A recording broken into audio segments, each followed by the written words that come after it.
भक्त पद रज, भक्त चरणामृत और भक्त उच्छिष्ट बड़े भाग्यशाली को मिलते हैं त्रिभुवन में।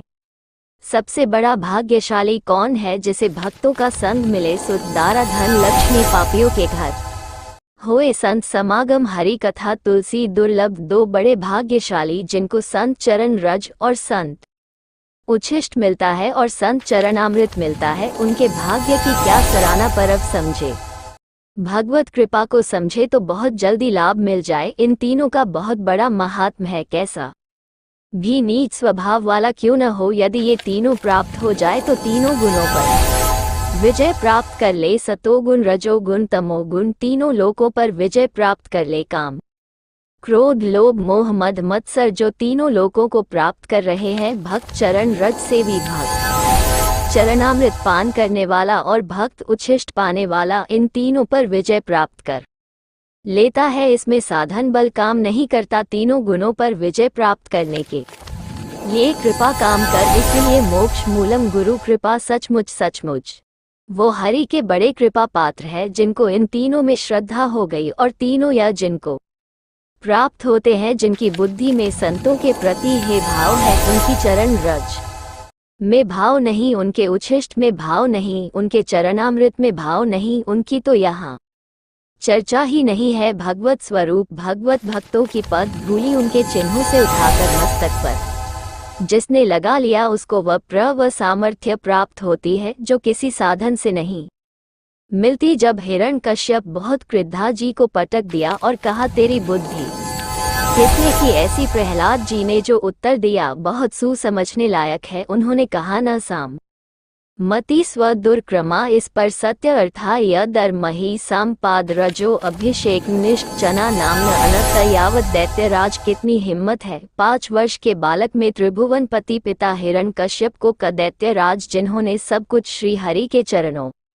में समर्पित कर दिया है, अकिंचन है हरि के सिवा, जिनके हृदय में कहीं कोई आश्रय बल भरोसा नहीं है। ऐसे भक्त जनों की चरण रज सेवन करने से ऐसी मति होती है। ऐसी मति किसी के सिखाने पढ़ाने से नहीं होती, किसी साधना से नहीं होती, जो मेरी मति हुई है। यह मही साम पाद रजो अभिषेक निके चना नाम्न अनयावत अकिंचन उन्हें कहते हैं, चाहे वह चक्रवर्ती सम्राट ही क्यों ना हो। भगवान के सिवा जिसका कोई बल भरोसा नहीं, वह अकिंचन कहा जाता है। अगर अपने लंगोटी और कमंडल में भी आ सकती है तो अकिंचन नहीं कहा जाएगा। केवल एक भरोसो, एक बल, एक आस विश्वास, उसी को अकिंचन कहते हैं, जो केवल प्रभु है। ऐसे महापुरुषों की चरण रज से ऐसी मति होती है, किसी के सिखाने पढ़ाने से नहीं होती। नसा मति क्रमा, इस पर सत्य अनर्थ गमो याद, अर्थात जब तक ऐसे महापुरुषों की चरण रज का स्पर्श नहीं होता तब तक ऐसी जैसी मेरी मति है, प्रहलाद जी कह रहे, ऐसी नहीं होती। तो जो भगवत स्वरूप समझ करके भक्तों की पद धूलि को अपने शरीर पर लगाता है, ये बड़े सौभाग्य का विषय होता है। यह वृंदावन सब भक्तों की चरण धूलि है। अनंत भक्त हो गए गोपी जनों से लेकर सब बड़े भाग्यशाली हैं, जो रज का सेवन करते हैं और जो भक्त का चरणामृत पीते हैं। कहाँ ढूंढोगे भक्त का चरणामृत? राधा कुंड, मानसी गंगा, मानसरोवर, ये सब भक्तों के अवगाहन किए हुए कुंड है। बहुत सनातन से है इनका आचमन, मतलब लाखों भक्तों का चरणामृत, इनकी समानता कोई भी तीर्थ नहीं कर सकता।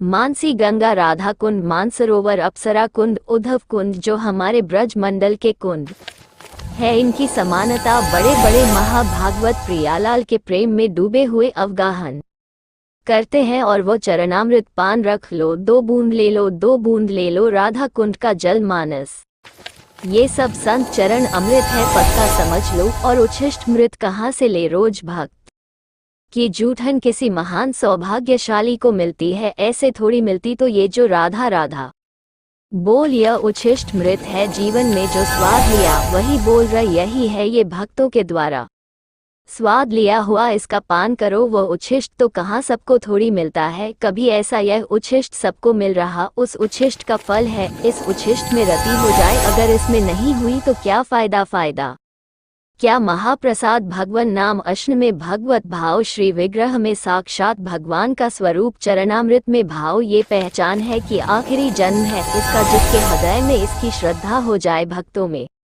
भगवत भाव चरणामृत में श्रद्धा, उच्छिष्ट में श्रद्धा, चरण रज में श्रद्धा और श्री विग्रह में साक्षात मेरे प्रभु है तो पहचान है उसका हृदय अंतिम जन्म की तरफ जा रहा है, उसका जन्म नहीं होगा। जिसको इस पर विश्वास है महापुरुषों को पहचानना बड़ा कठिन है। कह दूध पीने वाले बनावटी मजनू तो लाखों मिलेंगे, लेकिन असली मजनू जो कटोरा भर खून दे सके वो तो बिरला ही होता है। या भाव यह कि एक बार लैला ने सुना कि मजनू हमारे प्रेम में बावरा ना खा रहा है ना पी रहा है, तो वो तो बहुत ऐश्वर्य संपन्न घर की थी, तो उन्होंने पूरी बाजार में ऐलान करवा दिया, मजनू जो भी खाए पिए उसको जो बाजार में पाए हमारे पास आवे, सारा हिसाब हम देंगे। यह ऐलान जब सुना तो लाखों मजनू तैयार हो गए। कोई जलेबी पा रहा है, कोई दही पा रहा, तो हर दुकान से हजारों लाखों का बिल, और ऐसे सैकड़ों दुकानों से वो तो आदेश कर दिया था सबका हिसाब हो जाता। एक दिन प्रार्थना की खजानजी ने कि करोड़ों रुपया जा रहे हैं महीने में मजनू की सेवा में, तो उन्हों मजनू और करोड़ों रुपया, अरे वो विरह में कुछ खा ही नहीं सकता तो कैसे करोड़ों रुपया, बोले लाखों मजनू तैयार हो गए हैं। ठीक है, असली मजनू की पहचान कल हो जाएगी। बोलू लेला मिलना चाहती है मंजन से अमुक मंच पर, अब तो जो देख भी नहीं पाते थे वह भी जो मजनू बने हुए रबड़ी रसगुल्ला वाले मजनू थे वह सब आ गए। चाकू निकाली और कहा मेरा मजनू मेरे लिए छाती का खून दे। जितने रबड़ी रसगुल्ला वाले थे कदम पीछे सरकने लगे, और जो असली मजनू था वह आया और ऐसे हाथ से चाकू ली और कहा आज मेरा जीना सार्थक हो गया, क्योंकि तुम्हारे किसी काम में आ गया और जो से मारने किया पकड़ लिया। कहा असली मैजन है तो वहां कह रहे हैं कि दूध और रबड़ी पीने वाले तो लाखों मजनू तैयार हो जाते, लेकिन असली मजनू जो एक कटोरा खून दे सके वो तो बिरला ही होता है।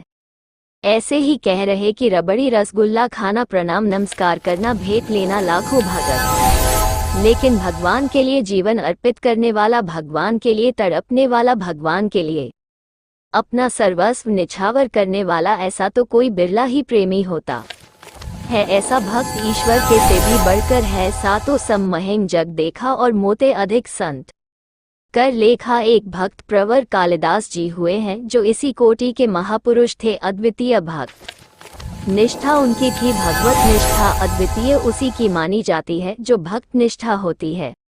भक्त निष्ठा वाला भगवन निष्ठ जरूर होगा और भगवन निष्ठा वाला भक्त निष्ठ जरूर होगा। कालिदास जी श्री रघुनाथ दास गोस्वामी के गांव से 1.5 कोस दूर रहते थे, उसी कुल के थे, और ठीक वैसे ही भक्ति थी जैसे पूज्य रघुनाथ दास गोस्वामी की। भगवन नाम में इनकी इतनी निष्ठा थी कालिदास जी की, उठते बैठते सोते जागते खेलते हंसते बात करते हर समय इनकी जिह्वा पर नाम चलता रहता। अगर यह कुछ बोलते तो पहले नाम बोलते फिर चर्चा करते। देखो प्रायः सत्संग में कहा है कि अगर आप नाम जापक उपासक हो तो चिंता मत करो, पर आपको जब बात करनी तो पहले धीरे से बोलो राधा, फिर बात करो बीच में, फिर बोलो राधा, फिर जब बात का विश्राम करो राधा। अगर इतनी सावधानी रखोगे तो पूरी बात जो आपने की वो भजन हो जाएगा। आपका कोई कार्य प्रारंभ कर रहे राधा, कार्य के बीच में बोल लो राधा, राधा कार्य के समापन में बोलो राधा, और वह कार्य समर्पित व भगवत प्राप्ति करा देगा। आप बात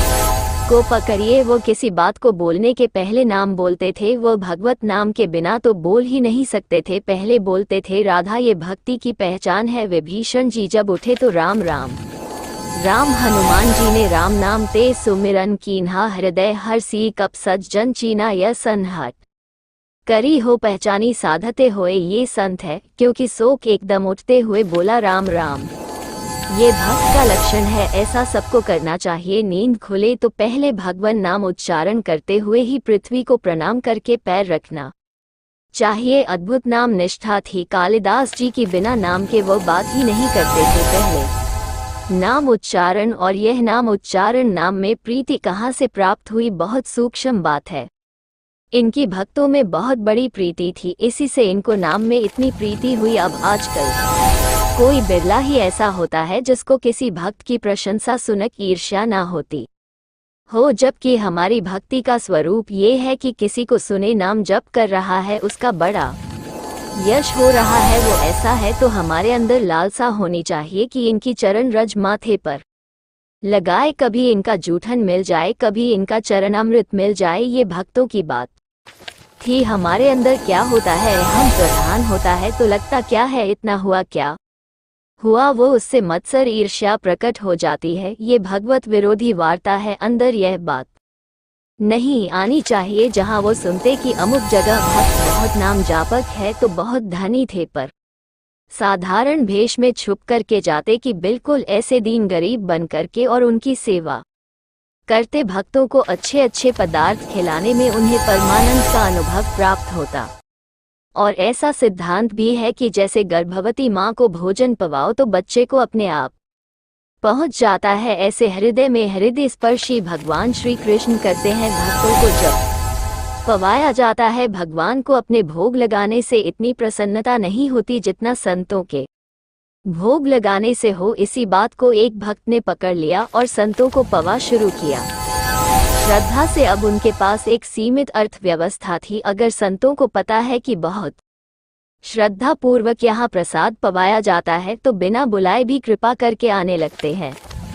वहाँ खूब संतों का आगमन होता और बनवा के पवा धीरे धीरे संपत्ति। राधे श्याम अष्टधातु के ठाकुर जी थे तो ठाकुर जी की जितनी सेवा पात्र थे, स्वर्ण चांदी के जो थे, सब बेचकर संत को पवा दिया। ठाकुर जी से कहा, कल अगर संत आए, व्यवस्था नहीं हुई तो सरकार आपको बाजार में ले जाएंगे, वह आपको बेच देंगे, क्योंकि संत भूखे नहीं जाएंगे, आप ही रह गए हमारी संपत्ति। भगवान ने कहा कि हमारे संबंध से तो संतों को बस आप संतों के पाने से प्रसन्न होते हैं, यह मैंने सुना है। आप अपने भोग लगाने से उतना प्रसन्न नहीं होते। तो अब कल संत आएंगे, अगर उनके भोग की व्यवस्था नहीं हुई तो तैयार रहना, हम आपको बाजार में बेच देंगे। भगवान हंस दिए और कहा, जो संतों की सेवा करता है उसके यहाँ की कमी नहीं रहती। और जरा सा उनका कृपा कटाक्ष कुल परंपरागत लक्ष्मी जी उनकी सेवा में उपस्थित हो गई तो जो श्रद्धा पूर्वक भक्तों को सुस्वाद पदार्थ प्रसाद पवा है, भगवान भक्तों की जिव्या से पान करते हैं। भगवान को स्वयं भोग लगाने से इतनी प्रसन्नता नहीं होती जितना संत और भक्तों को पने से होती है। भक्तों को खिलाकर और उनका किसी भी तरह से उच्छिष्ट ना, यह इनका स्वभाव था कालिदास जी का, इसीलिए इनके निरंतर नाम चलता था। अब जैसे कोई भक्त उच्छिष्ट देने के लिए तैयार नहीं होते, वह तो बड़े कृपा करते हैं, तब उच्छिष्ट देते हैं तो वह सावधानी रखते थे, कहीं भी तो पात्र धो के फेंके, वहां से जल ले लेना, अगर चूक हो गई तो पात्र में से हाथ करके बस कर लेना, वह अपने पात्र लेकर गए, चाट लेना। उच्छिष्ट का भाव निरंतर नाम जापक भक्त चरणामृत भक्त पद धूली तो लगाते ही और उच्छिष्ट पाने के लिए भक्त सेवा करते। इनका और बड़े बड़े महापुरुषों का कथन है कि योग से, यज्ञ से, तप से, पाठ से, अध्ययन से और साधना अभ्यास से प्रेम प्रकट नहीं होता, वो प्रेम प्रकट होता ही है भक्त चरण रज भक्त चरणामृत भक्त उच्छिष्ट से। अब इनको पता चला कि एक झा नाम के चतुर्वर्ण के भक्त है जो एकांत में रहते खूब नाम जप करते है, पति पत्नी दोनों नाम कीर्तन करते हैं और गांव में सेवा करके एक एक रोटी जो मिलती उससे अब इनको लालच लगा। ये प्रभु से प्रार्थना की कि ऐसे भक्त का उच्छिष्ट प्रभु कैसे मिले, हमें उपाय बताओ, क्योंकि हम जाएंगे तो तत्काल सम्मान प्रदर्शित करेंगे और सम्मान प्रदर्शित करेंगे तो उच्छिष्ट नहीं मिल पाएगा। उनका भगवान से प्रार्थना की, तत्काल युक्ति आए साधारण वेश में, और उस समय आम का समय था तो बड़े बड़े आम लेकर के घर गए। प्रतिष्ठित कुलत-भूत कालिदास को देखकर अपनी टूटी फूटी झोपड़ी में वो दंपति तो आश्चर्यचकित हो गए, हाथ जोड़कर कहते हुए कि भगवान आपके लायक हमारे घर में बैठने योग्य जगह भी नहीं है। हाथ जोड़कर अभ्यर्थना करने लगे। उन्होंने कहा, नहीं नहीं, इसकी जरूरत नहीं है, हम तो बस आपसे ऐसे मिलने बात करने आए हैं। एक फटा सा बोरा पड़ा था, उसी में कालिदास जो महान भागवत वह बैठ गए। वह हाथ जोड़े, प्रभु आप यहाँ, ये स्थान आपके बैठने लायक भी नहीं। और झा भक्त उनको कहते थे, आपने बड़ी कृपा की, आप यहाँ आए, लेकिन आपके योग्य नहीं, आप इतने महान, मैं इतना नीच, आप जैसे श्रेष्ठ पुर हम जैसे नीचों के यहाँ आएंगे तो आपका उपहास होगा। प्रभु आपको पता नहीं मैं नीच हूँ, धनहीन हूँ, प्रभु आपको यहाँ बैठना ठीक नहीं, कोई देख लेगा तो आपकी निंदा करेगा। कालिदास जी ने कहा कि आपको पता है, आपके शुभ दर्शनों से हमें श्री कृष्ण का दर्शन प्राप्त हो रहा। देखिएगा, आज मैं आपको उस भाव से देख रहा हूँ कि त्रिभुवन में आप जैसा कोई सत्कार पाने योग्य नहीं है, जिसकी जिव्या पर भगवान नाम और इतनी जनता हो पतो करिया जिव्या के वर्ते नाम तुम। यदि आप हमारा कुछ भी सम्मान करना चाहते हैं तो अब आप हाथ जोड़ना बंद कर दें, हमारे सामने हाथ मत जोड़े और आप एक कृपा करें, आप दोनों अपने चरण धोए हमें चरणामृत दे दें, क्योंकि हमें धोने तो देंगे नहीं। और उन्होंने कहा, कृष्ण कृष्ण कृष्ण, आप ये क्या बोल रहे हैं महाराज, आप गिड़गिड़ा हुए। झा भक्त ने कहा, प्रभु ये कैसी भूली भूली सी बातें कर रहे, आपको पता है मैं कौन हूँ, मैं सब तरह से हीन हूँ, मेरा दर्शन और स्पर्श भी अमंगलम है, धन्य है यही दरबार। दन को आदर रीत सदा चली आई और उनके चरणों में गिरने लगे। कालिदास जी ने अपने चरण समेटे और कहा, देखो अतिथि का सत्कार करना चाहिए, इतना आपको पता है।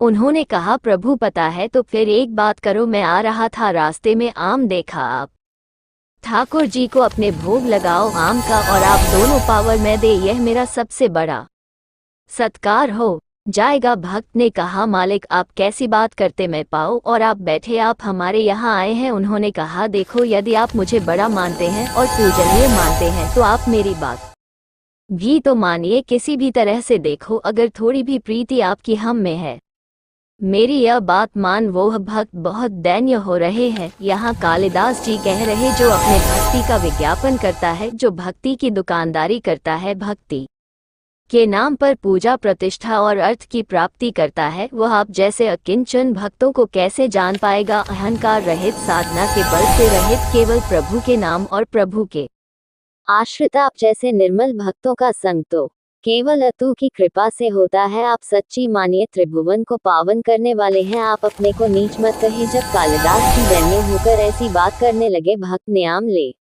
ले प्रणाम किया और कहा, मैं आपके सामने पा तो नहीं सकता, पक्का वचन है कि आपके जाते ही मैं भोग लगाऊंगा, पर आपके सामने नहीं पा पाऊंगा, क्योंकि आप बैठे हमारे घर में आकर और हम पाले। कालिदास जी ने विचार किया, सब किया कराया माटी हो रहा है, हमको उच्छिष्ट तो इनका मिलेगा नहीं। जूठन फिर विचार किया कि अभी से लेकर शाम तक फेंके ही ना पाके आम, मैं पेड़ की आड़ में बैठा रहूंगा, जब फेंके तब मैं निकल लूंगा। प्रसाद लेकर कैसी उष्टामृत के प्रति निष्ठा चल दिए। पति पत्नी 10-20 कदम घर के बाहर तक छोड़ा। कालिदास जी जही अपने घर गए सो लौट पड़े और दरवाजे के पास एक उसकी ओट में छुपकर बैठ गए। अब वो दोनों जो 10 कदम चलकर आए थे, उनके जो चरण चिन्ह थे, अपने अचला में चरण रज बांधे। ये है कीमती अमोघ वस्तु, कोई भाग्यशाली ही इस अमोघ वस्तु का सेवन कर पाता है। चरण रज बा, एक चीज तो मिली, भक्तों की चरण रज संपूर्ण धूल उठाकर फिर अपने शरीर पर लग आए। अब वो अपनी पत्नी से बात कर रहे कि देखो, इतने महाभागवत कालिदास जी अमनिया लाए हैं आम का, चलो ठाकुर जी को भोग लगाओ, प्रसाद पाओ, उनकी आज्ञा का पालन करो, ये श्री कृष्ण प्रेम की प्राप्ति कराएंगे आम, क्योंकि इतने बड़े महाभागवत चलकर लाए हैं। पति की आज्ञा हुई, पत्नी ने आम को उठाया, अमन के अधो करके ठाकुर जी को भोग लगाया और वो एक एक गुठली चूस चूस के पार भगवान को अर्पित की हुई भक्त के द्वारा लाई हुई पाया। पत्नी ने फिर वह आम के छिलके और चूसी हुई गुठली बाहर जाकर के पेड़ के पास ही वह छुपे बैठे थे। भगवान वैसा ही भक्त के जीवन में करते, जैसी उसकी चाह होती फेंक के चले गए। कालिदास जी बहुत प्रसन्न, ओहो हरि की अपार कृपा, एक एक छिलका चाट रहे हैं, एक एक गुठली चाट रहे हैं। आप विचार कीजिए, एक उच्च कुल का एक महाभागवत एक ऐसे दैन्य महाभागवत की गुठली चाट रहा है, किस लिए? इनका उच्छिष्ट मुझे नाम में प्रीति करा देगा और नाम के प्रेमी है, जैसे जैसे वो उच्छिष्ट पा रहे हैं वैसे वैसे उनको रोमांच हो रहा है, वैसे वैसे भगवान का नाम जैसे मशीन में चलाया जाए ऐसे चल रहा है, नाम अशुभ प्रवाह हो रहा है। यहाँ वर्णन कर रहे हैं कि जो भक्त चरण रज का सेवन, भक्त उच्छिष्ट मृत का सेवन और भक्त चरणामृत का सेवन करता है, उसका अहंकार गलित हो जाता है।